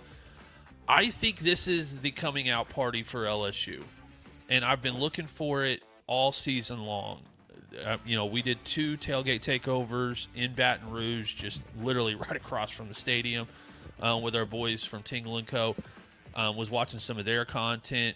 You know, they're kind of hoping, looking the same way that anybody else. Like, all right, like the defense is here. Well, offense, where are you at? What's going on here? Yeah. I think this is the Garrett Nussmeier coming out party. I really do think it is, and I think he's going to throw for a crap ton of yards today. I think we're finally going to see him put everything together. I think these two teams don't like each other, you know, unless they're playing someone else out of another conference, like we talked about, all SEC fans like other SEC schools when they're not playing each other. I think it's coming out party for Garrett Nussmeier. I think he throws for 300-plus yards. I think this defense comes out and smacks Ole Miss in the mouth at the very, very beginning. And if they do that, and Ole Miss doesn't respond immediately well, Yeah. that you're going to take a crowd out of it really fast, and you can kind of have your way the rest of the game. So if Ole Miss can come out, can force a couple of quick 3-and-outs, get your offense on the field. If Garrett can stay calm and cool and collected with a rowdy home atmosphere, and he can kind of take the crowd out of it a little bit, I think by midway through the first half, they could look in control of this game pretty quickly. So I'm picking LSU today. What's the line? It opened up. LSU was favored by 1.5, but it since has moved to Ole Miss is now favored by 2.5. So over under is 57.5 on this one. So looks like more of the money has gone towards Ole Miss over the last couple of days, which is interesting. Because LSU is the number 4 team in the country. So to be not favored as the number 4 team in the country probably puts a little bit extra on the in the back pocket for Brian Kelly and that coaching staff. So yeah, and he coaches a team better with a little chip on their shoulder. Brian Kelly kind of is one of those coaches that needs bulletin board material. 100%. I'm sure he posted something about Lane Kiffin tweeted about his daughter dating Whit Weeks and said take the over. He's playing into it a little bit, but I do think that there's a little bit of seriousness in Lane Kiffin kind of feeling a little disrespected by who his daughter has chosen to date in this game. So yeah, that Brian Kelly's probably got a little bit of bulletin board material for a little chip on the shoulder there. Yeah, so I'm going to take LSU. Who you got? Yeah, I think I'm also going to take LSU. If there is any quarterback that I would trust in a crazy away environment, it would be Garrett Nussmeier. He's been doing it for a minute now. He watched Jaden Daniels do it. He sat behind, a great quarterback in Jaden Daniels when he was there at LSU. Did his time last season, played really well. Just wasn't up to snuff, his first year. But now he's got a full year under his belt and 4 weeks from this season under his belt. So I think Garrett Nussmeier is going to be able to go out there and weather the storm and really actually throw some haymakers early on, because I think you're right there. I think LSU is going to come out swinging because they want to get their offense going. And I think LSU's defense is going to be good enough to hold Ole Miss to fewer than 30 points, probably fewer than 24 points. So I think I'm actually going to take LSU to win this one, something like 27-23. I think it's going to be a really good football game. But I think that Ole Miss is going to walk away with this one, and they're going to be a for sure top 4 team in the country. Yep, no, cannot agree more. All right, this one is probably one of my more interesting games of the day. Number 9, Texas A&M at Auburn. This one's actually at A&M, yeah. It's at A&M. See, so you definitely were working off the graphic that I put together. I think I was working off the prep that I created, which may have been the thing you were working off of. So ChatGPT let us down when we were putting the schedule. Of course it did. AI is stupid. So Auburn has to play at College Station. Yep, they're at Kyle Field. Listen, that's a big atmosphere. That's a loud atmosphere. Yep. Jackson Arnold, if we learned one thing last week, you take out the controversy, take out the trick play that quote unquote was illegal, even though the Oklahoma asked the officials, they said it was fine. Take all that out. Oklahoma was able to just rattle him from the jump, and he never got it figured out, really. They had a couple of chunk plays that made the yards that he threw for look a little bit better. I never got the impression in that game that Auburn had a good handle on it. It kind of had that, oily rope feel to it where, they kind of, maybe not. They just didn't really have a hold on it. And Texas A&M's a good football team this year. They are a good football team. Yeah, it is not a post game. It is a pregame show. We just, we messed up. And the graphics are all over the place. Did these at 1 o'clock in the morning. Cut me some slack. Not stress chat. Cut me some slack if you're looking at it going, hey, what's going on here? I think A&M wins this game.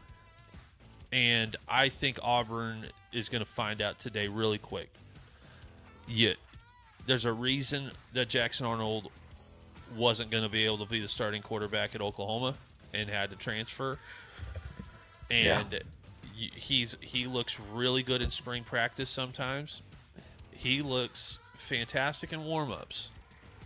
But he doesn't have whatever you need mentally to play big-time Division I SEC football. He don't have it.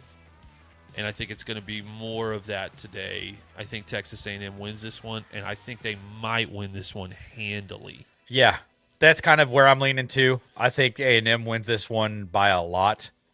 I talked about him last week. I really like Texas A&M's quarterback, Marcel Reed. He is poised. He has been fun to watch. Can really do anything that he wants with the football. I mean, his passing stats so far this season, he is 58 of 90 for 99 for 869 yards, 9 touchdowns, 1 interception. And then on the ground, he went for 39 yards week 1, 66 yards week 2, 37 yards week 3.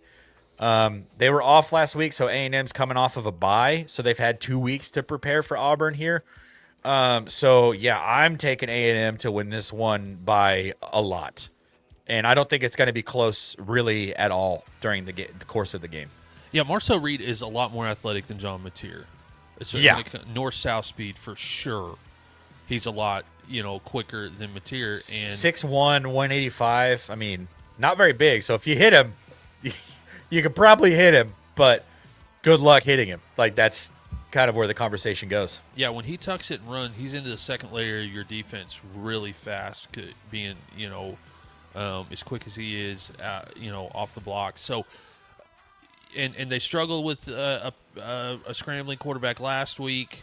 I think Auburn struggles with a scrambling quarterback again this week. And I trust the QB matchup. I'm same as you. I trust Reed more. I think Jackson Arnold might be the worst quarterback in the SEC. That is reasonable. Yeah, I mean, he'll have, especially as a passer.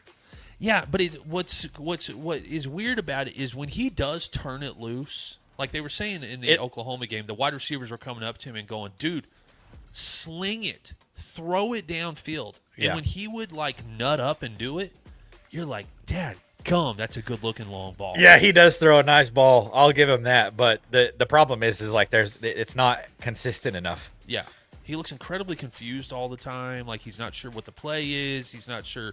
So I think it's more of that. I think A&M wins this one pretty handily. And they do that. The SEC is going to be incredibly interesting anyway because the top end of it's just kind of a mixed bag of nuts type thing. Yeah, I mean, it will be interesting. I mean, looking at A&M's upcoming schedule, obviously, they've got Auburn today. We're both picking them to win this one. And then next week, they've got Mississippi State, which could be a battle of 2 ranked unbeaten SEC schools. Mississippi State has been scoring points. And then A&M has a little bit of kind of a bye week. They've got Florida at home, which is just really weird to say. And then they have that weird game at Arkansas. A&M Arkansas every year is just a weird football game. Yep. And then they go to LSU, to Mizzou. Then they've got South Carolina at home. And then they've got that, classic mid-late November matchup against Samford. One of those tough SEC off non-conference schedules late in the season. And then they finish the season at Texas. So it's not going to be a walk in the park after this week for A&M. So I think if they want to be a part of any conversations moving forward in the national spotlight and in the SEC, they have to win this week and carry that momentum into that game at LSU in week 8, 9, I think. Yeah. So, yeah, could be huge. Could mean big things for A&M if they do pull this one off, which I think that they will by a lot. All right, Ohio State at Washington. I'll let you start this one here. Man, I am more nervous about this game than I thought I was going to be about 4 days ago. Everything that I'm seeing has like Ohio State is like the team that is on upset alert, which is crazy because there's already been 2 major upsets in college football, and it was all Friday. There hasn't even been a game played on Saturday. It's at Washington. It's a really tough place to play. I think Washington has won their last 22 home games. Yeah.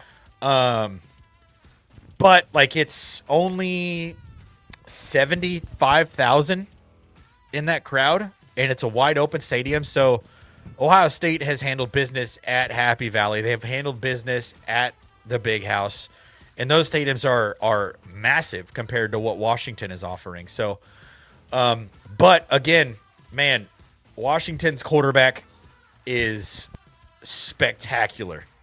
He is so fun to watch. He is. Yep. They're saying that he's probably the fastest player on their offense, on their team, and he's their quarterback. I mean, he's a smaller guy. He's 5'11", 190, but he has, this season has completed 73.5% of his passes for 6 touchdowns, no turnovers, and then on the ground, he's gone for 88 yards, 64 yards, 68 yards. He's fast, can get out and run, and it's going to be a tough matchup for this Ohio State defense. Granted, I think Ohio State's defense has the answer to a quarterback that can move. Yeah. Caleb Downs is otherworldly. So if you just put him on, and even Sonny Styles is a former safety. He's one of our inside linebackers, and Arvell Reese, both of them can run really well. So I'm not entirely too worried about how well this Damon Williams kid is going to be able to run against Ohio State. The thing that I am more concerned about is this is Julian Saint's first start on the road. All of their games have been in Columbus so far this season. They were off last week, so they had a little bit of a chance to prepare for Washington. The Ohio State insiders that I know say that they've been pumping crowd noise into the practices to get Julian Saint ready to be able to go to work on his silent count, to handle crowd noise, to get the play calls in and stuff like that. But I mean, come on, it's Ohio State. I don't think that they're going to be looking past this game because you're such a young team now. You got to replace all the guys. You can't really look past anyone. And even, I mean, it's Washington. This is a conference. This is like our first, this is our first conference game. The classic Big Ten matchup with Ohio State and Washington. It's just so weird to say that that's a Big Ten game. But this is going to be a fun football game. I'll have to have a conversation with Jake Butt. He's taking Washington to win this one. And it looks like I think a lot of people are, because it opened at 13.5 points, but now Ohio State's only favored by 8.5 on the road at Washington. I couldn't tell you the last time Ohio State wasn't favored by double digits against an unranked opponent. So yeah, this probably tells you that Washington probably should be ranked. But yeah, I think Ohio State goes out and handles business today. And I think this is our opportunity to actually see how good Julian Saint can actually be this season. I expect him to get Jeremiah Smith involved early and often. I'm rocking my JJ shirt right now, by the way. I expect them to get him involved early and often. I think they figured out the run game. I think that kid, Bo Jackson, is probably going to be their RB1 moving forward this season. But they still got C.J. Donaldson, who is an absolute hammer, coming over from West Virginia. I think just looking at the players on the field, Ohio State has the better football players, the better athletes. So I'm taking the Bucs to win this one, and I think that the Bucs win by double digits. I mean, you'll probably see on my Instagram in about 2 hours, I'm probably going to say something about Bucs by 50. Just ignore that. That's just me being an Ohio State homer. But I do think that Ohio State wins this one by 10 points. Yeah, I'm going to go ahead and take Ohio State. I do think it's going to be close. I do like that Saints gets to go into an atmosphere that doesn't seat a whole lot, but they do a good job at making it feel like it gets loud in there. Yeah, it's a little bit kind of like when we were talking about TCU. TCU got a smaller stadium, but when it's rocking, it feels like 80,000, even though it's like 35. Yeah, and I mean, it's in Seattle, so like we already know how loud the Seahawks stadium gets. Like those fans know how to be loud at football games. Yeah, so I think it's a little bit closer. I think it's a great test for Ohio State. first road game. You're taking the boys out to the West Coast. I think it could be a really, good test for Ohio State. I had a football coach tell me one time, one thing that does travel, though, is defense. Defense travels no matter what. Defensive guys are built a little bit differently than guys that play offense. Yeah. And I think Ohio State could come in there and smack them in the mouth early, and it'll just be can Washington's quarterback make enough plays down the stretch to keep it close. I think it's a one-score game, but I am really juiced for it. I think it's fun. Yeah, this is a fun matchup. This is a game that hasn't really happened that much. I think the last time this game was played, Beanie Wells was the running back at Ohio State. So it's been years. That's a deep pull and one of the best names in the history of college football. Also one of the best stiff arms in the history of college football, 100%. By the way. If you have never seen Beanie Wells highlights, just go look it up after you finish watching this one on YouTube, and subscribe to the Waterboys here on YouTube as well. But yeah, I think you're right. I think this is going to be interesting. I think the other thing that travels well, the Ohio State fan base. Yeah. Buckeye Nation rolls deep. It's arguably the biggest brand in college football. If not the biggest brand, it's the top 5 brand in college football. So I do anticipate there being a lot of scarlet in those stands. So it may not be as loud as it could be just because of the nature of how big Ohio State fan base is. But at the same time, like, it's a conference game. It's still a noon kick for the local time out there on the West Coast, which is just annoying. So that part does scare me a little bit. Ohio State having to travel 3 time zones and wake up, so early for this game. But they travel. I think they went. I was watching Downs to Business. Caleb Downs and Josh Downs, the wide receiver for the Colts, they're brothers. They have a podcast together. It's a really cool podcast. They were talking this week. Last year, when Ohio State went to Oregon, they traveled on Friday. They started out a little sluggish in that game, if you remember right. But this year, he said that they traveled on Thursday. So we'll see. I think they probably got a little bit better acclimated to that time zone change. So I'll be interested to see kind of what Ohio State looks like in the first quarter, because I think that's going to tell us a lot about how this game's going to go. All right, before we pick the last 2 games that we'll be picking of the day, really the 2 biggest marquee matchups, let me tell you a little bit about our show sponsors. Shout out to Better. We have partnered with Better.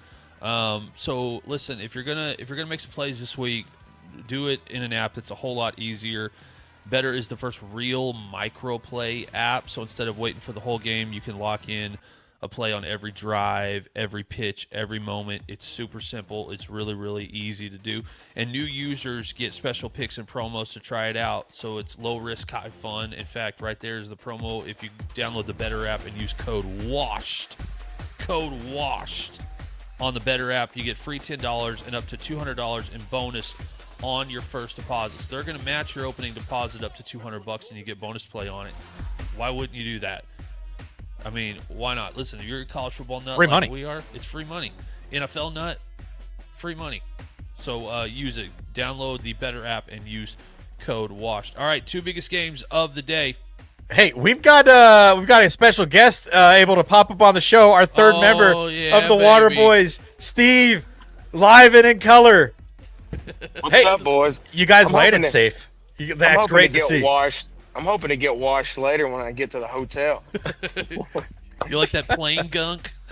Gross. Oh, yes. Yes, we landed. We're in Salt Lake City. We got like a 3-hour layover before we fly to Reno, so I'm ready to get my college football on. Yeah, watching baby. Game day on the TV on the back of the seat on the way over here. It's great.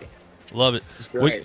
All right, we got 10 minutes. This is awesome. Steve gets to chime in here for the last 2 games of the day. These are the 2 biggest matchups, Steve, by like a mile. Alabama at Georgia. Kellen DeBoer has not proven that he is the guy. I have never seen a fan base turn on a coach faster than Alabama has turned on him. I mean, by like Yep. It took 14 games, I think. Well, and they were he lost his went 50-50 on his last 10 games going, into the season. It was just like DeBoer not the guy, DeBoer not the guy. It's a hard job to take over after a coaching legend. He's got the hardest job in the country, and his team has got to go to Georgia and play a team that I still don't think there's an out-and-out best team in the SEC, but it's like kind of default Georgia. Like, well, by default, Georgia's the best team in the SEC just because we're trying to figure out this muddled top end of the SEC. But it's against a head coach that knows that program very well. He spent some time there, so. And yeah. Kirby's not just out-coached DeBoer. He's out-coached Saban. So he knows that team. He probably they recruited a lot of the same guys. He's very well versed in what Alabama offers. I am not going to go out on any limb here. I think Georgia probably helps start the time watch, like hit the stopwatch on Kellen DeBoer's time coming to an end at Alabama. If this game goes how I think it's going to go, and Georgia comes in, to this game juiced to the gills, ready to go, ready to punch somebody in the mouth, and this game gets out of hand quick in the first half, the next game Alabama plays at home, they're going to boo him the second he jogs on the field. That would be the nail in the coffin for him. You think? Yeah, because this isn't like Florida or UCLA or Virginia. They don't. Like this job. You don't get open. Much time. Yeah. This job comes open, and who's who in both the NFL and in college football is on their list. They're a very different school than other schools. Whoever the best offensive coordinator is in the country in the NFL, if Alabama job comes open, all of a sudden that's it. Or whoever the guy is at college football, like Alabama job comes open, they get their pick of the litter. So I'm taking Georgia in this one, and I'm taking them by 14. I agree, yeah. It's going to be interesting for Dobear to see what he schemes up against Kirby Smart. It's like watching two of the minds go against each other, if you will. But yeah, I'm feeling you, man. I just don't think Dobear can scheme enough against Kirby Smart. I think they're going to get outplayed, and yeah, it's going to be like, so what's going to happen next if they lose this game? Yeah. What's the vibe going to be like? Are we going to see Roll Tide Willie buy an Auburn T-shirt? Like, what's going to happen? There's going to be some very mad fans. I don't think that would ever happen, Steve. Let's be honest. No chance that happens. You could be right. But, yeah, you're going to have some very disgruntled Crimson Tide fans. It's going to be very interesting. Yeah, no, I think so, too. I think Georgia does win this one. I was actually leaning Alabama until I watched Virginia beat Florida State last night. I don't know why I'm letting that game affect my pick, but it's because Florida State beat Bama early on in the season. And Bama hasn't really played anybody since. So they've been able to take care of business. But I think this one is at Georgia. I think, Georgia's coming off of that big win against Tennessee 2 weeks ago in overtime. They're both coming off a bye week. Kirby Smart and the Bulldogs don't lose at home. It's a night game between the hedges. It just screams Georgia Bulldogs by 2 scores. That solidified it right there. Night game. I forgot about that. Yeah, it's a 7:30 Eastern kick, 6:30 Central. So it's gonna be a night game. It's gonna be crazy. I mean, I'm gonna have this game on and the next game that we're gonna be talking about here in a little bit, right after this, at the same time on my split screen. Could you imagine working for College Game Day this weekend, trying to figure out which game you're going to set up at this weekend? Yeah, I'm actually I'm shocked that they're not at Happy Valley, are they? No, are they at Penn State game? I think maybe. I didn't think that they were. That's the game that they should be at. Yeah. No, they are. They are there because you're right. Because I saw James Franklin on the Pat McAfee show yesterday. So Pat McAfee always goes on Fridays. He's where the game day is going to be at. So they are at Happy Valley. So it is a tough choice. Yeah. All right. This right here, I think, is the biggest game of the day. I know Alabama, Georgia's big, but what I love about going into this season is Oregon has just kind of gotten to fly right under the radar. Number 6 team in the country, really good on both sides of the ball. Dan Lanning has got those guys playing. They play way out there on the West Coast. They got to fly in the Midwest a bunch to play Big Ten football, which is just weird still. But because, some of their home games are on so late, people in the South don't get to watch them maybe. That may have something to do with it. But, I don't I know this is the whiteout. I know that it's a crazy atmosphere. Hot take, I think that the whiteout is a little overrated. It hasn't done, it hasn't done everything that you want it to do. I know it's a crazy atmosphere. It's at night, all that stuff. But that really, if you start playing bad, that really only works for the first 5-6 minutes of the game. Like fans, all of a sudden, then you're just like a bunch of silly fans in white t-shirts with white towels getting your butt kicked. Like it doesn't help you at all. But it makes it really cool. Flyovers cool. It makes the intros really cool. I don't think Oregon is a team though that comes in and gets rattled by any of that stuff at all. And I have really, after watching, several highlights of Oregon, I think you could make an argument for they should be the number 2 team in the country. Is this Oregon's first road game this weekend of the season? I can't remember. Let me look real quick here. I think it is. I think that they kind of had a similar schedule to Ohio State at the beginning of the season. No, they actually were at Northwestern 2 weeks ago. Gotcha. So they made a trip. They made a trip to Chicago 2 weeks ago. But other than that, they've been at home. Middle Tennessee State, week 1, week 2. That butt kicking against Oklahoma State, and then at Northwestern, and then they had Oregon State at home last week for the Civil War. They won that one 41-7. So, yeah, I mean, Dante Moore has been spectacular this year. He has completed 74% of his passes for 962 yards, 11 touchdowns, one interception, and then on the ground he's gone 18 yards, 11 yards, 5 yards, 53 yards. So he's able to get the job done in both aspects of the offense. So he's been fun to watch. All right, who you picking, Steve? Oregon at give Penn me State. the Ducks, baby. There ain't gonna be none of this BS like there was at Oklahoma game last weekend. I didn't see the guy line up. If you can't see them line up with those feet glowing in the dark on the field, then you need to go get your eyes checked. Yeah, that's going to Dan Lanning, man. He's going to have those guys ready. I'm excited to watch them fly over to the East Coast. It's going to be a big game, their first big road game, I guess you could say, of the season. And what a flex. Turn them lights out because we're going to have our socks going to be glowing. We're going to see where we're going down this field on all phases of the game.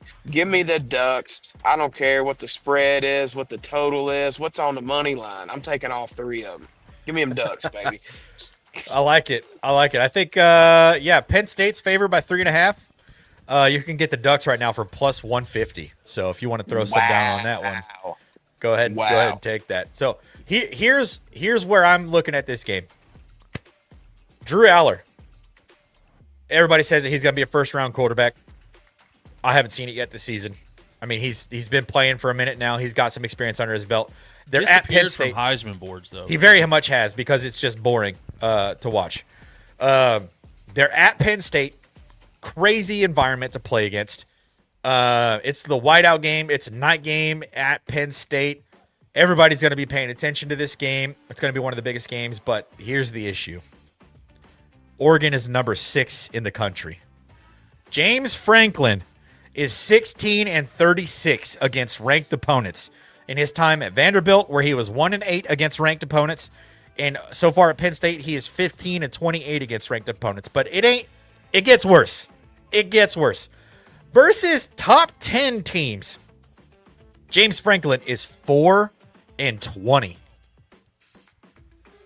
Yikes. He cannot get the job done against top 10 teams, especially top 10 teams in his own conference.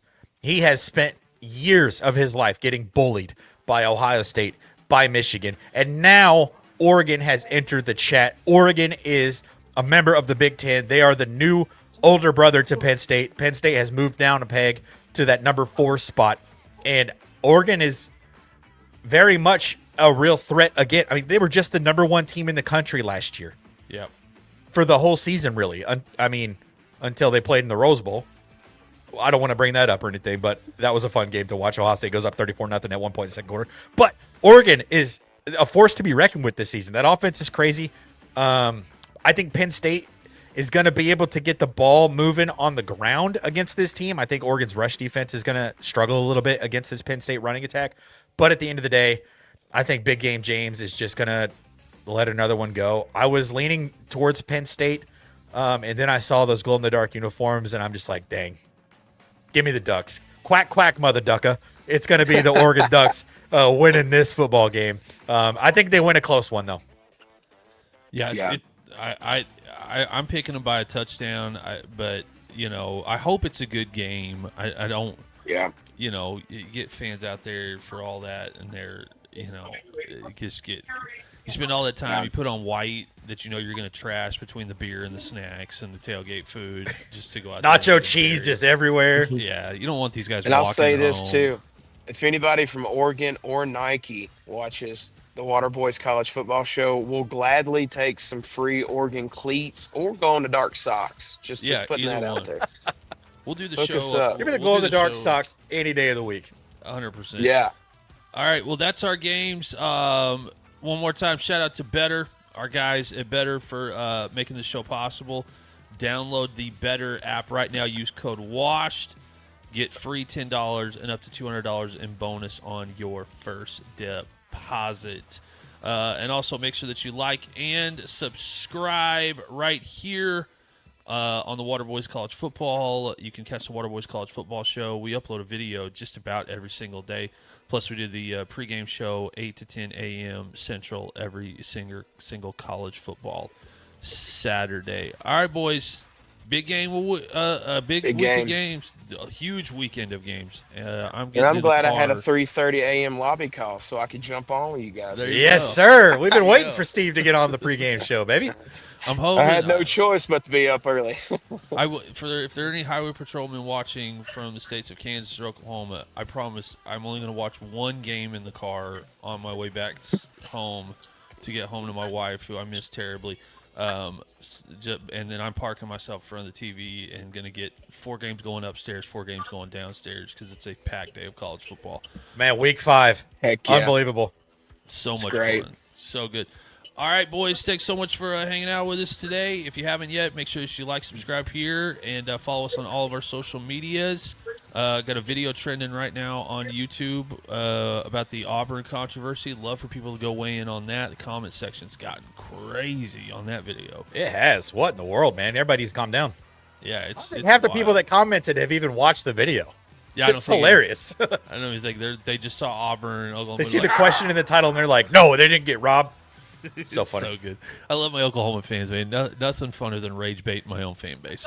Nothing funner than that. It is pretty fun. All right, boys. We will catch you on the next video, and we will catch you next Saturday for another pregame show. Enjoy the rest of your day. Have a fantastic one. We'll see you on the next one. Go Bucks!